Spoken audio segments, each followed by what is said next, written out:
For over 30 years, the team at Hope Store New Beginning Center, along with our clients and community partners, have been building lives without violence in Dallas and Collin counties.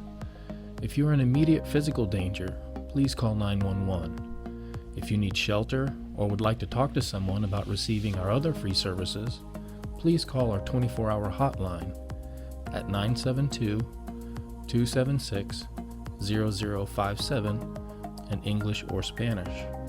At Hope Store New Beginning Center, we offer free trauma-informed services for those affected by domestic abuse, battering intervention and prevention services for those who have abused their partners in the past, and free community education services for any community group or organization. Domestic abuse is a human rights issue that affects a third of all Texans. We empower victims, perpetrators, and community members to live in safety and foster healthy relationships. Please call our 24-hour hotline for help or visit hdmbc.org to learn more about our services. And don't forget to follow us on social media. Hope Store New Beginning Center, building lives without violence. Well, I'm excited that you're here, and this is actually only the second time that I've given this presentation. So I'm really excited to see how I do. I'm just as excited to see how I do as you are, and also hope that we can involve you guys as part of Hope Store New Beginning Center's mission. Part of our mission is to offer intervention and prevention services to victims of abuse, and also the offenders as well. But the second part of that is to for us to increase the community's capacity to respond. And so by being here today, I thank you and welcome you to being part of our mission and our movement to end gender-based violence and abuse in our community. I'm going to go ahead and start. So if anyone has any questions or wants to chat, go ahead and raise your hand. My man Jose is monitoring Facebook for comments, also the Zoom for comments, and he has permission and instructions to interrupt me and let me know if anyone has a question. So the dynamics of stalking, I called this Stalking 101 before, but I thought that maybe that sounded too much like a how-to class. So I didn't want people logging on or signing up for the presentation in order to learn how to stalk better. But hopefully we can do the opposite here and kind of flip the script and see what we can do to thwart them. First, we have to understand what they're doing, what their tactics are, so that we can. Towards the end, I'll go into some safety planning tips and some concrete things that you can do and that you can share with your loved ones to protect their privacy online. So I'm the Community Education Program Manager here at Hope Store New Beginning Center, and I never realized until the pandemic how much I really did like being out in the community. I don't think I'm faking any smiles there. So it is different having this screen-to-screen interaction, and I'll try to do my best not to exacerbate your Zoom fatigue. But as far as Hope Store New Beginning Center goes, right, the goal for all of us is to live in safety and have healthy relationships. And so part of Hope Store New Beginning Center services are to provide victim services, both shelter, residential services, and also outreach services for anyone who's been affected by the violence as a victim. We also have our battering intervention and prevention program, because if we don't address the offender and stop the behavior at the source, then many times they'll just go on to find a new victim, and nothing is really done to move forward towards our goal of safety and healthy relationships. Then, of course, because it's a learned behavior, abuse is oftentimes taught to the youth. And so through community education, part of which you are now, hopefully we can empower the youth and community to respond and hopefully prevent it from happening in the first place. As far as our Zoom protocol goes today, like I said, questions are welcome at any time. So interactivity is encouraged. I know it's hard to do through the Zoom, and I'm going to try not to just ask questions that no one will be able to answer. but that'll be a bit hard for me, though I'm trying to adapt. Raise your hand at any time. Q&A is enabled. You can upvote or comment on other people's. I will give a short survey at the end of the presentation. It's like 4 or 5 questions. Take you about 20 seconds to check off some buttons. And then lastly, if anyone does need any CEUs, please send your name and an email in the Q&A or the chat only to the panelists so we can get a hold of you to get you that information. Also, you will be asked to complete a Google form in order to help us facilitate that. So there's always the plan, right? And then there's what happens in reality, and I'm gonna try to be really mindful of the time. I usually do these in about 90 minutes. I have 60 minutes with you guys today and even less because I've been talking. Stalking, right? What is stalking? I think we all have an idea of what we think it means. And I had a little pre-test for assault to take, and I got busy doing something and I came back and it had timed out. So I did want to see what you guys thought of stalking, but since I won't be able to do that, at least not efficiently, I'll kind of let you know what a society is telling us that stalking is, right? And so, you know, stalking is when 2 people go for a long romantic walk together, but only one of them knows about it. And it's like, haha, cute, and there's a little kitty. You know, is this stalking? You know, did you get my voicemail about the email about the text you didn't reply to?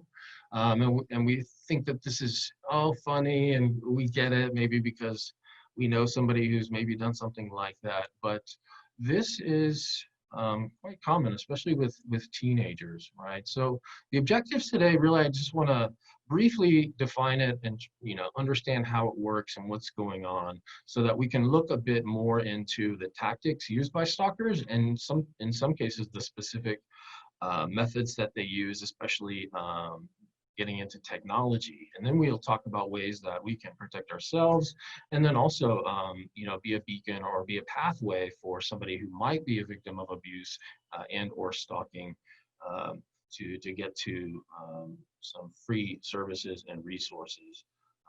And then I can also send out some information as well afterward.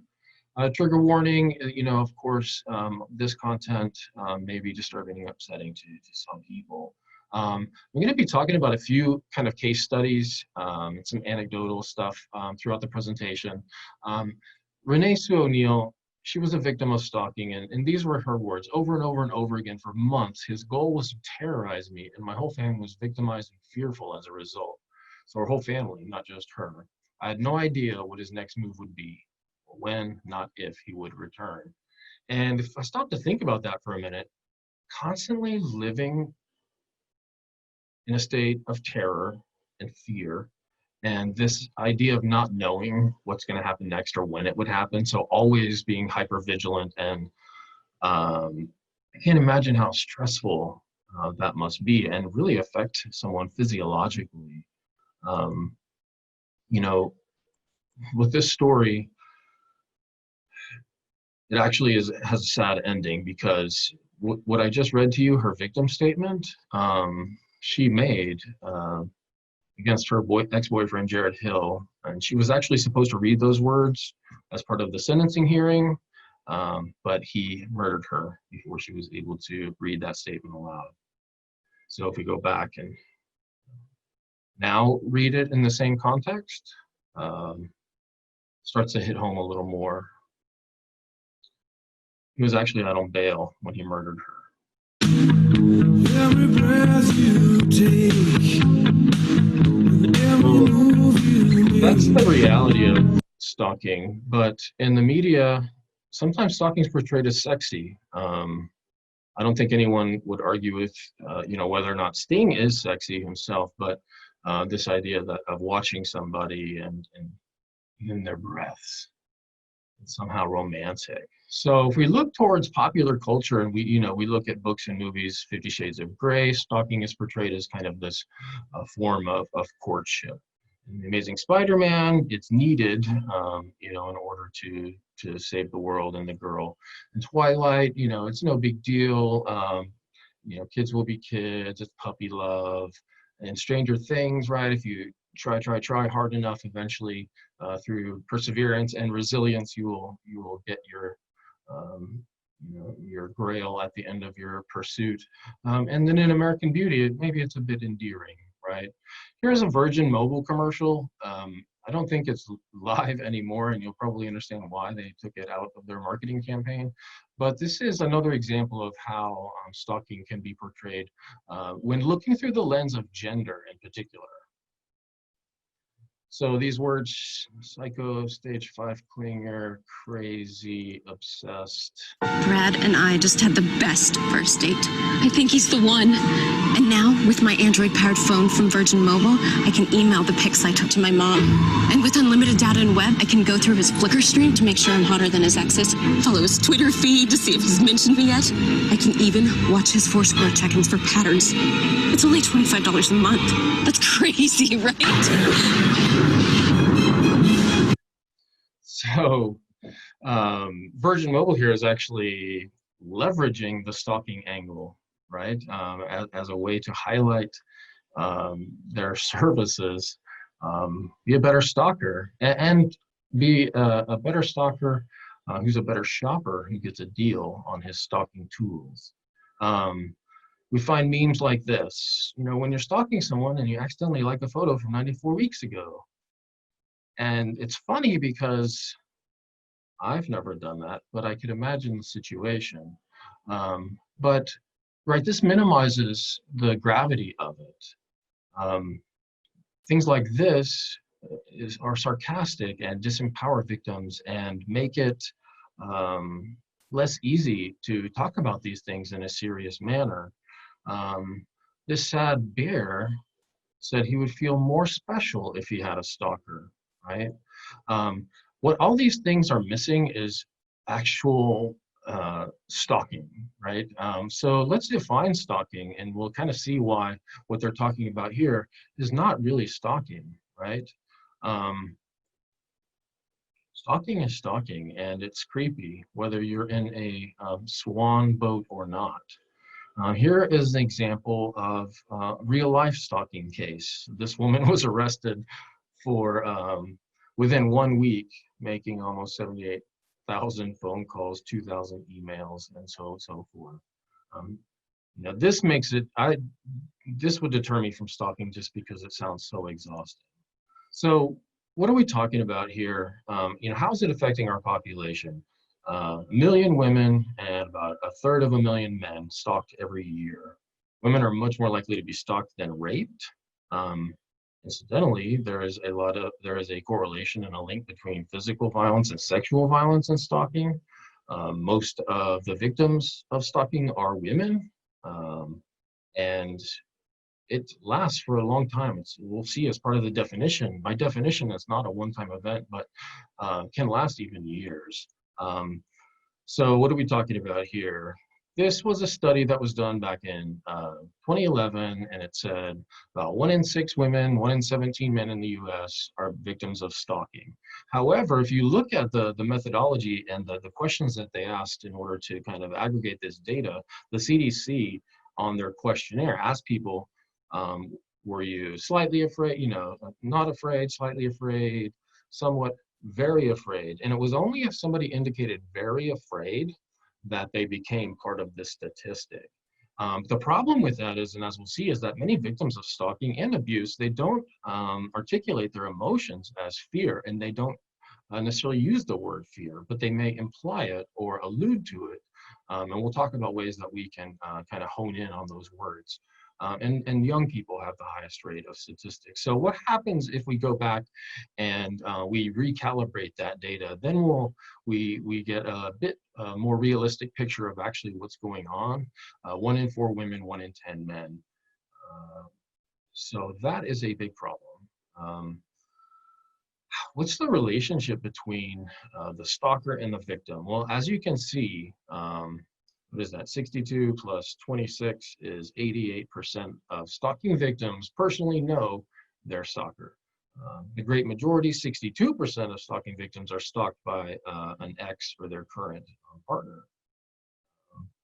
And so really what we're talking about here, stalking is not something in and of itself. It's not an island. It's actually part of this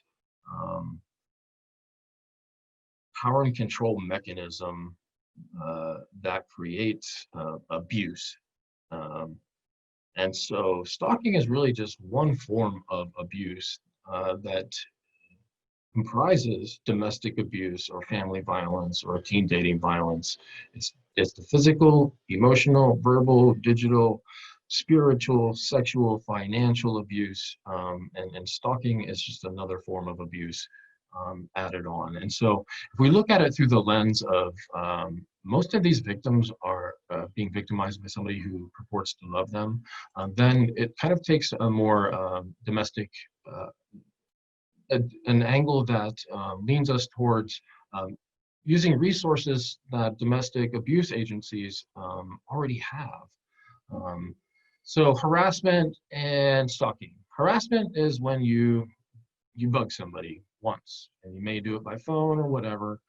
If this happens, the authorities say, tell them to stop. But that's not stalking. So if we look at the Texas Penal Code, stalking is all of these things. When a person on more than one knowingly engages in threats, and it has to occur 2 or more times, okay, it's a felony. That's actually pretty recent.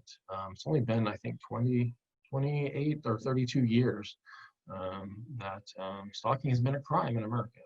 So how can we put this in a way that we can understand it, or in a way that we could communicate it with our kids or young people that we work with, or maybe somebody that we know or love who we suspect or know is a victim of stalking? What it is, it's pattern of behavior directed at one person, a specific person, so not a group, that would cause a reasonable person to feel fear. So if we break that down, pattern of behavior, so it's not a single one-off event. Some law enforcement agencies and court systems use the phrase course of conduct. So it's a course of conduct, it's a pattern of behavior. It's just like abuse is. It's directed at one person, but it's not only that one person that it's directed at who could be a victim. It often involves all the people and relationships in the network around the victim. So, current partners, the new boyfriend, the new girlfriend, family, friends, coworkers, that would cause a reasonable person to feel fear. Okay, so fear is kind of the key element of stalking here, and also that it's a pattern. So if we look at it that way, then certain behaviors or incidents, which at first may not appear to be stalking or a crime or abuse to an outsider or somebody from a third person perspective, actually is if we look at it from the perspective of the victim. So at this stage in the presentation live, I'd ask for volunteers, and somebody would come up and read the scenarios, but for expediency's sake, and we'll just move forward, and I'll pretend. I won't do voices though. So the coffee scenario, okay? You receive a call. Let's imagine that you are a frontline advocate at Hope Store New Beginning Center. You're at the shelter, you're answering the hotline. Incidentally, we had a 30% increase in hotline calls during the pandemic, the lockdown. We get over 5,000 hotline calls a year. So the phone rings, you answer it, and a woman is crying and gasping, struggling to speak on the other end. When you finally get her to calm down, she says to you, "There's a cup of coffee in my car." Now she said that, and she's crying and gasping and struggling to speak. And so it seems like these two things don't go together, right? So what's your initial reaction, right? Is she crazy? Is it a prank call? What's going on here? I'm confused. Did I have a stroke? She doesn't seem rational, doesn't seem urgent, right? And certainly not thinking that the police need to be involved, right? So what could be happening? I don't know. Maybe she locked her keys in her car. Who knows? We'll talk about what happens next in a moment. An hour later, you're in the shelter at Hope Store New Beginning Center. You're answering the hotline calls. The phone rings. You pick it up, and there's a woman, and she sounds highly agitated. She's angry. She's breathing heavily and almost yelling at you. And she says, he just posted a photo of himself in a tuxedo at the diner. So what's your initial reaction here, right? He just posted a photo of something. I don't know. She doesn't seem rational. It doesn't seem urgent again. What might the situation be here? Prank call? I don't know. An hour later, phone rings, and there's a man calling the hotline. He sounds panicked. He's speaking really quickly, and he keeps interrupting himself, unable to finish his sentences, kind of like me. Finally, he slows down and says, all the lights are on in my house. So on the surface here, it doesn't really appear that there's any crime nothing is urgent, nothing to indicate that the caller is rational. But if we go back to the coffee situation, remember the coffee situation is the woman called and she's hysterical and she says, there's a cup of coffee in my car. Then she says, she's here. Well, it turns out that the caller, she's a stalking victim who recently moved, she relocated. She didn't believe that her stalker ex-girlfriend knew where she was. Ex-girlfriend had repeatedly abused her in the past. When she left for work this morning, she went out to her driveway, and in her car, there was a cup of coffee with a pet name her ex used to use for her, written on the coffee mug, right? And so now, would a reasonable person feel fear from this, right? So moved away, I've been abused in the past. You don't think your ex knows where you are, and they leave a cup of coffee with that name they use for you. That's terrifying, right? How did they get in my car? Where is she? She's been following me. Oh my gosh, what else has she? What does she know? What's going to happen next, right? So what's the message the stalker's trying to send? I know where you are, right? It's an expression of control. I'm in control. What about the tuxedo? Remember the tuxedo? He just posted a picture of himself in a tuxedo at the diner. Well, you learn that she's also a stalking victim. Her ex-husband has been posting daily photos of himself on Facebook wearing the tuxedo he wore on their wedding day. More importantly, the places that he's been taking photos of are places that she has recently been. So in this case, she'd been at that diner the night before. She checks her Facebook. She sees a picture of him in his wedding tuxedo at that diner where she just was last night. So the stalker here, he didn't, directly contact her, but the message was very intentional and it was very clear. You think he's still a threat to her, right? And then lastly, the lights are on in my house, right? Well, this caller's name is Steve. This actually doesn't involve a partner of his. So last month he fired this guy, Mark, and in the feedback evaluation he provided, he mentioned coworkers complained that Steve often left the lights on when he was the last one to leave, right? So Mark fires Steve and says, Steve doesn't do his job well and he often leaves the lights on. So a week after he was fired, every time Steve comes home, the lights are on in his house, right? So Mark believes that Steve is breaking into his house and trying to send him a message, right? You'll be sorry. This isn't over, right? And so again, an expression of, or trying to attain control, right? Through threats and intimidation and scaring. So the context is going to be critical in these stalking cases, right? And oftentimes this is a big problem with judges and prosecutors and juries and even family members and loved ones is to those people many times when somebody is disclosing or talking about how threatened they are or what they're scared of, the friends, family members, law enforcement may minimize that and be dismissive, right? And what that does is it disempowers the victim and perpetuates the stalking and the abuse, right? So now does this make a little more, it even makes more sense to me. A pattern of behaviors directed at a person that's trying to scare them. And a normal person would be scared of that if they were in that situation, right? So victims may not use the word fear or I'm scared, but they may talk about being angry, frustrated, exhausted, irritated, or they may show nothing. They may minimize it or try to pep themselves up by saying, you know, I got to stay strong. So what we can do is sometimes we can ask them, or even as advocates, you know, what's changed? What have you done differently as a result of this stalking? And then those things can often indicate fear. So if they've been moving a lot, changing routes to and from their work, you can, you know, reasonably assume that they're scared, and therefore it is stalking because by definition. So here's a quote from a survivor. Being stalked is miserable. It creates an extremely hostile, threatening, and dangerous environment. Going to bed, going to class, unless you're being stalked. When you're being stalked, you have no control. Nothing you do matters. You never know. It's exhausting, like living in a prison without bars. She never mentions being scared or the word fear, but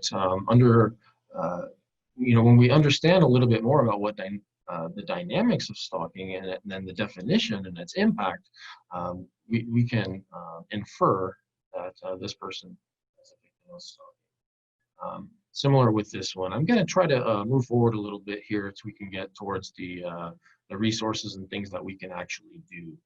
But you know, it's important to realize too that it's not just this you know, direct linear relationship. Sometimes stalkers will question friends and family members and try to get information about them, or try to get their friends to get information, or they may you know, show up unannounced or wait outside you know, somebody's house or office, or the mall or restaurant.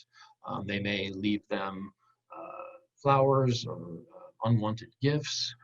I know the Plano Police Department, there was a woman in Plano who was being stalked by her ex, and what he would do is every night about 1 a.m., he would have food delivered from different restaurants through Uber Eats or DoorDash. And so, you know, the message was very clear that I know where you live and I can actually control it. I can make you open your door. And so some people might say, well, lucky you, right? You're getting free food.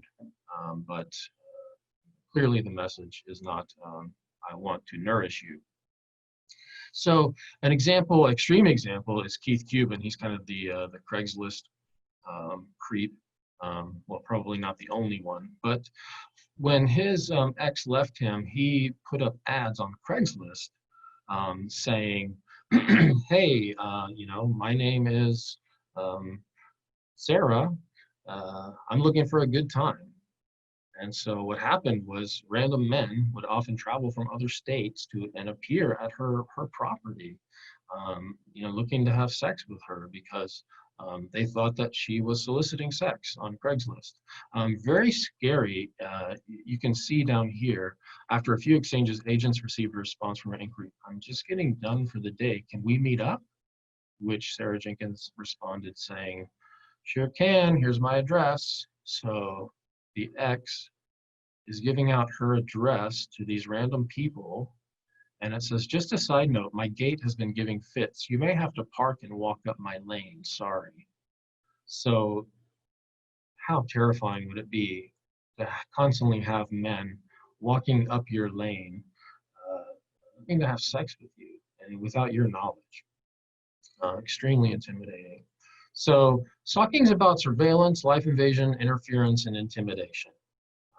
I think we know what surveillance means: watching, monitoring, following. Life invasion, you know, we're exposing, we're using phone calls, we are maybe breaking in or showing up, interfering with maybe finances or reputation or work or other relationships. And then of course the intimidation factor that's designed to cause fear. So most common stalking behavior, if you look, it's using technology, unwanted phone calls and messages. Spreading rumors, following or spying. So there's a lot of information online, and I can send you guys more information if you want to know some more specific stalking behaviors. We also know that stalking, of course, is a crime, but it also co-occurs with other crimes, property damage and assault on people or pets. I'm looking at the time. I'm gonna play this little video about this woman, Peggy, and she kind of talks about it in her own words. It all began in the fall of '98. At the age of 28, my sister Peggy began preparing for medical school in Albuquerque, New Mexico. She met and began dating a man named Patrick Kennedy. You know, in the beginning, it seemed like a very fine relationship to me. They were dating, doing dating things, going to movies, but I noticed a switch in Peggy's personality. I just knew something wasn't right with my sister, and I wasn't sure why. Peggy and Patrick's relationship lasted about 3 years altogether. In March of 2002, Peggy cut all ties with him. From that day she left him, he began stalking her. Calling her on her cell phone, begging her to come back, threatening her. He waited outside of her work. He waited outside of her gym, just watching her till it was a sort of a sign to let you know that I'm there and I'm watching her every move. He wanted her back in his life, and until he did, you know, he was just going to persist with this. At one point, Peggy had called me in the afternoon and said, "You'll never believe this. Patrick jumped out of the bushes at work with a dozen roses and a wedding ring and asked me to marry him." And Peggy said, "I walked right by him, I got in my car and drove away." Peggy was very, very strong and very determined to shake this man from her life. And the more she ignored him, the angrier he got. Then he progressed to paperwork. He made a really nice 8.5 by 11 flyer with a photo of my sister on it, wrote all sorts of incredible obscenities about her, and put her cell phone number on it, and distributed it where she had her nails done, where she had her hair cut, where her gym was, where she worked. She took the flyer to the police and showed them that, but there was nothing they can do. It was only a flyer. But I think at that point, you know, we were still thinking that he was just playing a game. We didn't think it would escalate. And then he took greater steps because she wasn't reacting. That June, our family gathered in Orlando, Florida for my brother's wedding. Peggy brought a new man she had begun dating, Mark Sparks. Patrick knew that we would all be in Florida for this wedding. And he had flown to my mother's house in Poland, Ohio, and on her white garage doors with black spray paint, he sprayed "PK is a whore" on the doors. Patrick then returned to Albuquerque to set fire to Mark's house. I noticed I had about 8 messages on my cell phone, and I knew something was wrong. So I listened to the messages. My neighbor, my mother, the police, the fire department were all calling and saying that my house was on fire. Right away, Peggy knew that Patrick had done this. Peggy. All right, I'm going to stop it there. But so setting fire one day and another day popping out of bushes with roses and a ring and asking him to marry her. So if we look at it through the lens of power and control, we can see all these different tactics in these different ways. He's just trying to exert control and manipulate her and coerce her into getting back together with him. Maybe I'll try fear, maybe I'll try romance, maybe I'll try. And so, you know, if we go back and look at some of these things, right, was he surveilling her? Clearly. Was he invading her life and involving friends and family members? Was he create property damage, ruining her reputation, threatening her, and so threatening to harm others? You know, it's like he wrote the book, and many times domestic abuse victims or stalking victims, when they attend an education session, oftentimes they'll come up to me and they'll say, "God, how did you know everything? Like what you were saying was exactly what my husband does or my girlfriend does." And you know, I often tell them that it's not you know, rocket science here. We know exactly how it works, and so that can be very empowering for victims. So it's really important for us to remember that, the stalker in the bushes, with the coat or the long lens, yes, they do exist, but really the biggest problem for victims of stalking comes in the form of a partner or an ex or an acquaintance. And so we can look, and we kind of discussed the different examples in Peggy's story about the extent that she was stalked. It is important to remember that stalking victims are not just unlucky or being annoyed. They experience symptoms of PTSD, depression, anxiety, insomnia. Oftentimes they're distrustful of people, or they are hypervigilant, or they become agoraphobic. Many times they lose time from work, which means that it affects their finances, which is another way that stalkers try to control their victims. Many times they're having to move or relocate, which is also expensive. They're likely to experience a wide variety of negative emotions. Like I said, clinical diagnoses of depression, anxiety, and PTSD are common. A new study finds that 8 in 10 victims of stalking show symptoms of PTSD. And I really like this motto here: stalking steals lives, right? It's not like they're being hurt or money is being taken from them, but their life, their peace of mind, right? And their relationships with everybody is affected. So of course, there's physiological and cognitive symptoms, life changes and risks to health that happens. And so many people ask me, and many times, well, why does somebody abuse? Do they know they're doing it? So in this case, we have to ask, why do stalkers stalk? And so there's a variety of explanations, justifications, minimizations, and excuses. And they sometimes look like this, right? Just doing it because I love you, or maybe they're trying to get retribution for a rejection. Maybe they're just obsessed. Maybe they are planning to commit a crime, and so they are stalking and surveilling. But most oftentimes, why do people abuse people? It's because they can. Because it works, it does scare them, and it works by gaining power and control over them many times, right? And so really it is about power and control. So how do they do it? They can use those means we talked about, in person, showing up, but can also, technology has been facilitating much more stalking since the internet. So we're going to look at cell phones, and so if we look at ways that stalkers can use cell phones to cause fear and intimidate their victims, leaving voicemails, filling up the voicemail box so that nobody else can leave a voicemail, so the prosecutor can't call, the victim advocate can't leave a message, someone from the shelter can't leave a message. Sending photos of yourself in a tuxedo in a place where they were the night before. Spyware and spoofing, we're going to take a look at here. So spoofing is when you can disguise your phone number. I can call you from my phone number, but it'll look like I'm calling from whatever number I want to you. And so spoof card is one way to do this, and there are a variety of them. This is only a minute long, but I do want to show you how easy it is for stalkers to obtain these tools.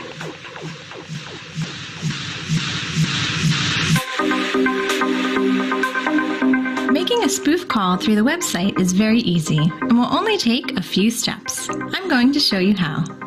First, log into your account on spoofcard.com. Once you're on the dashboard, you want to be sure the Place Your Call tab is selected.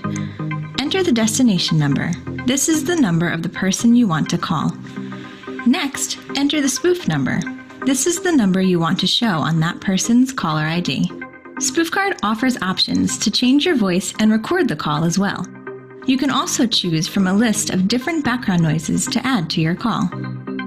Once you're ready, click Place Your Call. You will receive an access number, which you will need to call so that your spoof call can be connected. Dial the access number and wait for the call to connect. SpoofCard then does the rest. You've now made a successful spoof call. Wow. So that is very disturbing, especially the way that that promoter is talking. You know, if we look at it from the point of view of a stalker, how could this be used? Well, I could call my victim. I could put the victim's mother's phone number as the spoof number. And so when my victim sees her phone ring, she will think that's her mother because it will say mom, because that's stored in her contacts. When she answers, the stalker could have sounds of a hospital in the background, right? And he could pretend to be a nurse saying, your mom's been in an accident. I found her phone. You need to. And it's really a powerful tool that could be used for evil. And so we're going to look a little bit more at spoof calls and spyware and kind of see the twist that the creators of these apps and tools have put on it in order to deflect suspicion or to deflect responsibility for basically empowering and enabling stalkers. These are just some examples. And notice this one on the right. This one is marketed as a parental tool in order to monitor your kids. Research shows that the great majority of, and by the way, Reply All podcast did a great one on using spyware to monitor somebody. And then they had also, the last third of it was about how it's used by domestic violence abusers. So spyware can access the victim's keystrokes, so it can keep a record of every single button they pushed and everything that they've typed in text, email. Can look at all of their email activity, all the phone, any chats or instant messages, account information, photos. This looks like a phone charger, but as soon as you plug your phone into it to ostensibly charge your phone, this little device downloads every keystroke that you've made since it last downloaded it. And so, this might be given to, if I'm stalking my ex-wife or we have joint custody, I might give this to my child to use at home and tell him to give it to mom, or, I might give it as a gift, ostensibly. StealthGenie is one of these spyware apps that is extremely scary, and this is a commercial for it, and we'll kind of process a little bit after the video and see what's going on with this thing. So, you want to keep an eye on your loved one or your employee because you suspect they're hiding something and it might get too late? How do you know where they are or what they're doing right now? Maybe they're not really telling you the truth about their activities or whereabouts. You are worried, so you wonder if the only way to find out is to know what they do on their cell phones right away. You know that's the only way to give you all the answers. What you need right now is a solution that lets you uncover the truth by secretly monitoring all the activities of your loved one or employee and lets you know their location at all times. Don't worry, there's a powerful solution and it's called StealthGenie, the most powerful cell phone spy software available on any iPhone, Android, and BlackBerry phone, especially designed for you, but also used by over 100,000 satisfied customers. So how does StealthGenie mobile spy software work? Well, it's simple. You install StealthGenie spy software on the phone you want to monitor once, and you will not need to access the phone again. As soon as you install StealthGenie, it will instantly start to upload all the information from the phone you're monitoring. You can view all this information straight away by logging into your online StealthGenie member panel. You will remotely control the phone. You'll be able to record and listen to their calls, view their call history, SMS log, emails, contact book, appointments, internet browsing history, photos, videos, and instant messenger chats. Read iMessage conversations. Read WhatsApp conversations. Instantly find out where they are by tracking their GPS location. Even better, you'll receive alerts when they leave a certain area or enter a prohibited location. Receive instant alerts when a suspicious caller is calling or texting the phone. Stealth Genie is so powerful that you can even listen to the phone's surroundings from your member panel. And that's not all. There's many, many more features that Stealth Genie includes. The best part is they'll never know that Stealth Genie is running on their phone because it's totally invisible. It's like having your own personal genie living in the phone. I think we get the point there, right? Doubly disturbing is the jaunty whistle that's accompanying this video, right? And defining a prohibited zone for my victim that can't go into, and if they do, it sends me an alert. This is a powerful control tool. This company's Stealth Genie this app is no longer available, but like I said, these developers have gotten really savvy, and so now, like Spizy, they're marketed as a parental control app. But I think it's very obvious to many that these are being, there's no regulation about who can or cannot use them. And of course, it is illegal to use it on somebody other than your child. So how could somebody use the spyware, these spoofing tactics, right? I might call my victim or have somebody call them from a spoof number and tell them that the court appointment they had or their deposition appointment has been rescheduled. Or maybe I'll call them to tell them that the child custody hearing has been moved, or disguise myself as a boss and fire them, or say something mean so that they call their boss back. The possibilities are endless. Another thing is when we make posts on social media like Facebook, Instagram, Twitter, and also other apps, it can store our geolocation and EXIF data, which can give somebody information about the location that the photo was taken at, and other information, as well as posting on social media, checking into places, or announcing plans, or registering for an event, or saying that they're interested or going to a concert. One way that stalkers can also gain control is to look up somebody's IP address. And once you have somebody's IP address, you can do all kinds of nefarious things with it. So if I'm stalking somebody, then social media is a great resource for me to find out what they're doing, where they are, who they're talking to.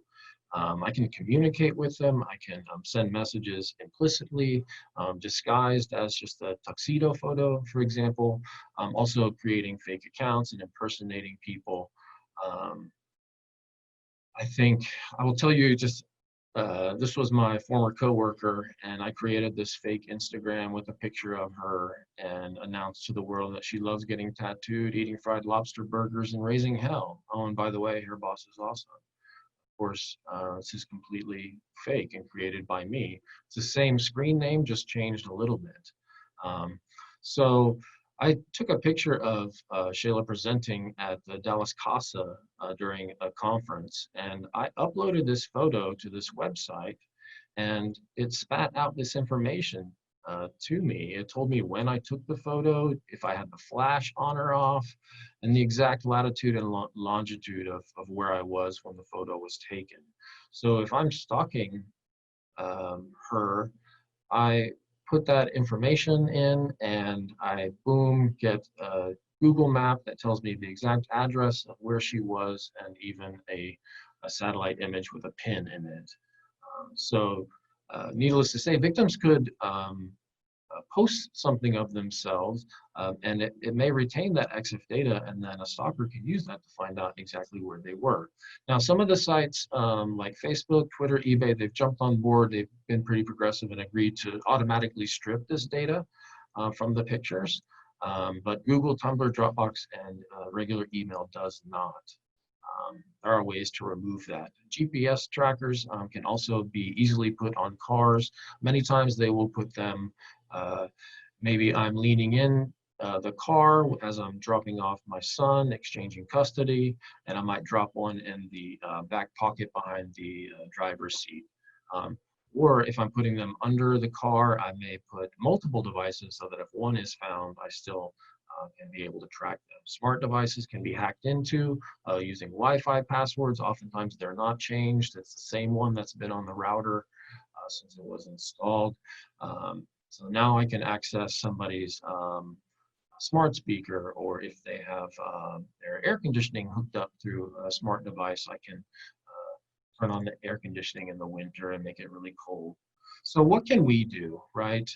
We know that victims are afraid of not knowing what's going to happen next. So the best thing that we can do is help them safety plan or point them in a direction like an agency like Hope Store New Beginning Center, where they can work with professionals to create a safety plan. So this is a great resource. It's called the Stalking and Harassment Assessment and Risk Profile.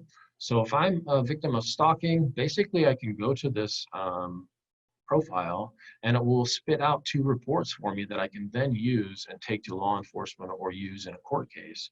So I'm a victim of stalking. My name's Ryan, and so I put information about my stalker's female. I put in her name. I answer questions.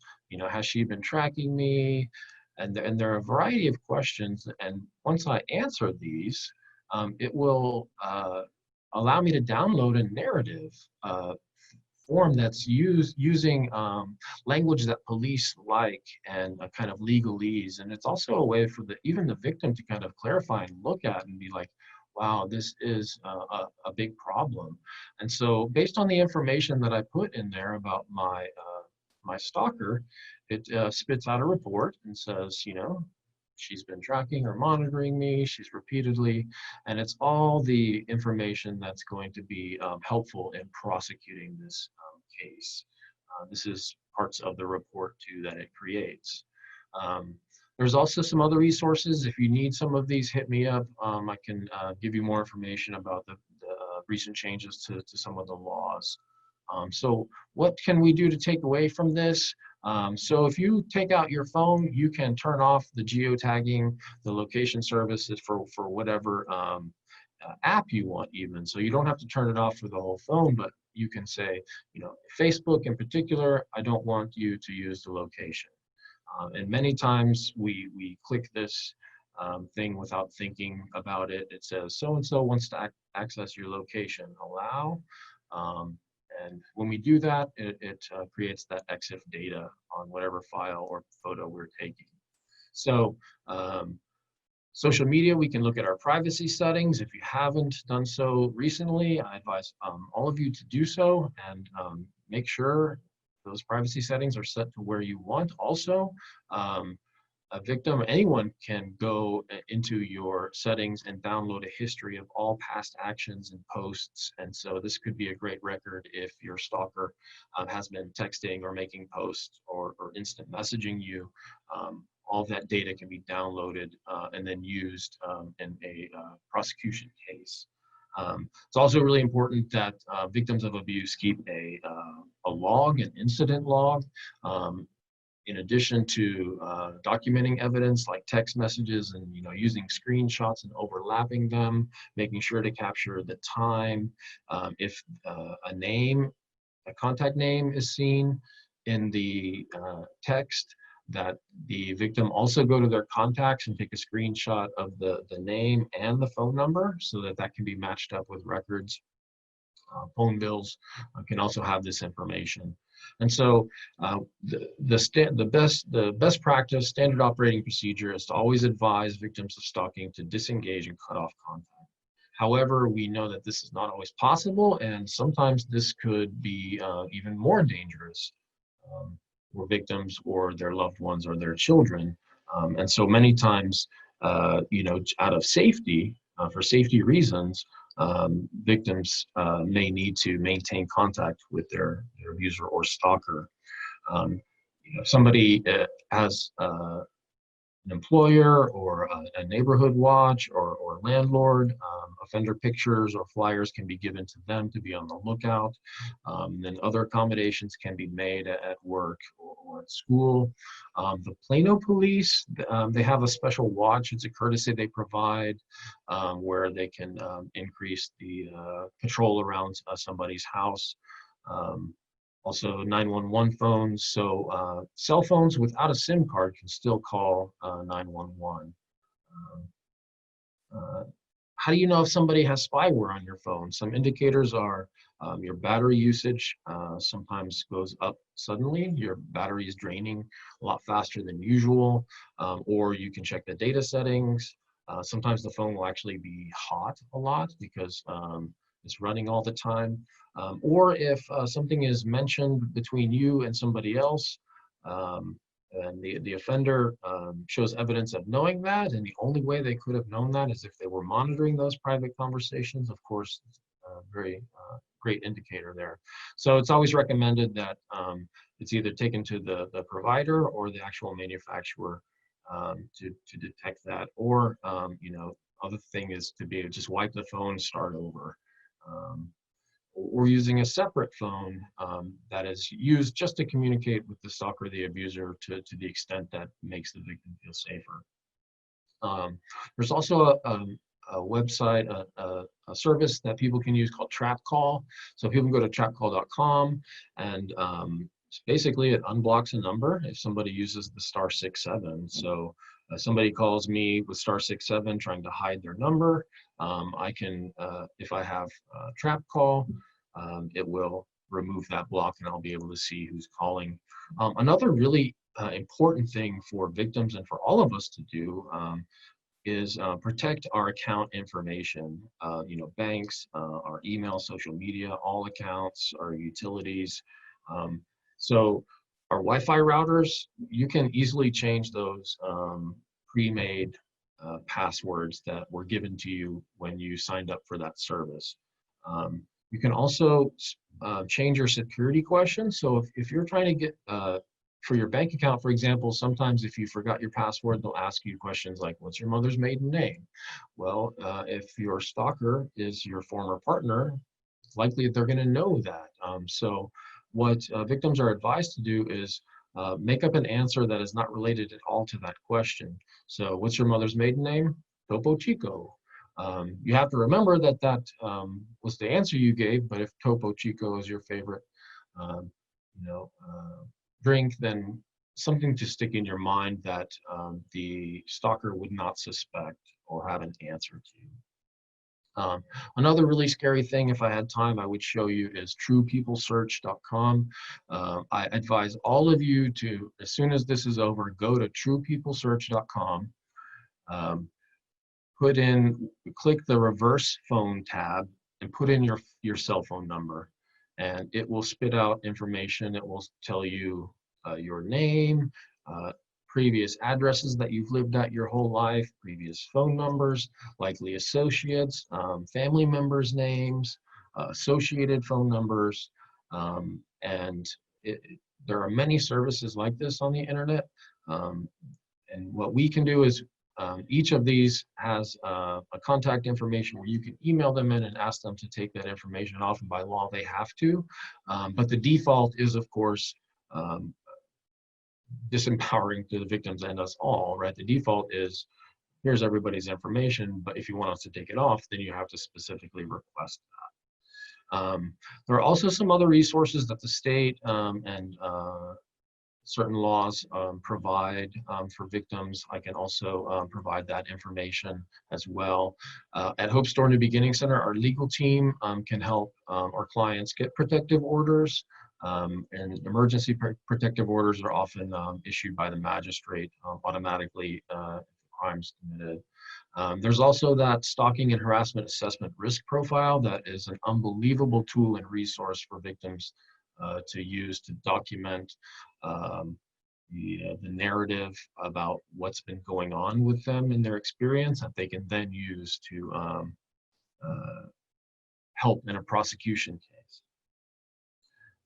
So as an agency, it's really important for us and for all advocates and agencies to use the word stalking, you know, if we're talking about controlling behaviors that are in fact stalking. So let's call it what it is. Also, you know, are we talking about stalking on our website or in our brochures and our material and our presentations as a form of abuse and violence? Hopefully I tried to do that at the beginning. Do we have stalking logs available to our clients or for download on our website? You know, can our staff and advocates and hotline, you know, everyone in the community, can we recognize these behaviors and then, if not actually help somebody's safety plan, point them towards someone who can? And do we offer trainings on stalking to the community? I think you know the answer to that one. At this time, I'll ask for any questions. For some reason, my chat's not appearing on my Q&A. So Jose, if somebody does have a question, please break in on the audio. If anybody does need CEUs, like I said, please provide your name and email and send that chat to the panelists only, and I can get you that information. For right now, if everyone who's here, if you could go ahead and by the way, this survey is anonymous. You could provide some quick answers to that, give me some feedback, I would really appreciate it. The answers will not be shown, and I don't know who will be, it'll be anonymous, in other words. So, the list of our free services, again, we do have our 24-hour hotline answered in English and Spanish, 24 hours a day. We have those 2 emergency shelters in Plano and Garland. We have the counseling for adults and kids, and also group therapy, our legal support team. We have case managers for all of our clients. For clients who get out of a shelter, we can provide them with transitional housing services to help them get a place of their own and help them pay the rent and deposits. Okay, Ryan, we have a question. Yeah. So this is from Jenny, and she's asking, does someone need to physically hold your phone to input spyware? In most cases, yes. It can be done professionally, I think pretty easily. Professionally meaning by a hacker, and it's pretty easy nowadays for anyone to go to the dark web or the deep web and using Bitcoin, hire a hacker, and they can pretty much do anything. But in most cases, for the average stalker, do-it-yourselfer, the DIY stalker, they do have to have physical access to the phone in order to install that spyware. But there are other ways to monitor as well, like using the fake charger and keystroke loggers and things like that. Sometimes that may be pre-installed on a phone that is then given as a gift to the child, and then any communication between the child and the parent, the stalker can then have access to indirectly to the victim. Good question. And it's good, thank you for breaking in, Jose. It's good to hear somebody's voice other than mine, for goodness sake. Yeah. One more from one of the participants asking if they're gonna be able to receive copy of the presentation. Yes, thank you for asking. I'll be happy to make available a copy of the presentation to anyone. Because we didn't have people register for the Zoom, if you could please send via chat to the panelists your name and email, or here's my contact information. If you need to get a hold of me, please do. I also have like a flyer or a handout that has some condensed resources and tips and tools for people as well as stalking incident logs and access to some of those other websites and links. All right. Well, thank you guys so much for joining us today. Jose, you're great as usual. Don't change. Oh, I didn't put the slide in there. If you did find this webinar valuable, please share it with your friends and family, your social networks, or your business networks. If you're joining us from Facebook Live, thanks for joining us. This video will be available on our Facebook page to watch at any time. I think Jose is going to do a little editing magic, and he promised to make me look like I have hair in those videos, so I'm really looking forward to what that's going to look like. Thank you, Jose. You're awesome. Never change. And we do have some upcoming webinars webinar tomorrow, Coffee with Christina at noon. That'll also be on Facebook Live. And then Friday, our man Jose Romero will be talking about the intersection of domestic abuse and substance abuse. Is that right, Jose? You want to give yourself a plug? Yeah, that is correct. And I mean, for the most part, it's just how we can help individuals that are suffering through both, because we know they are co-occurring. So we just want to be able to adapt our services and just how we interact with those individuals, so we don't push them away from seeking some of those services that they could desperately use. Awesome. Yeah, thank you so much. That's a great, I love that angle, and I'm really happy that you're pioneering that and kind of moving that forward and making that an issue that we all should be aware about, and empower us with some tools that we can do to reduce that stigma and hopefully have a place for those people who need services related to their abusive situation, as well as their substance abuse problem or situation. All right, so thank you so much. Reach out if you need anything, if you have any questions. If I don't know the answer, I'll find it for you. And thanks for joining us.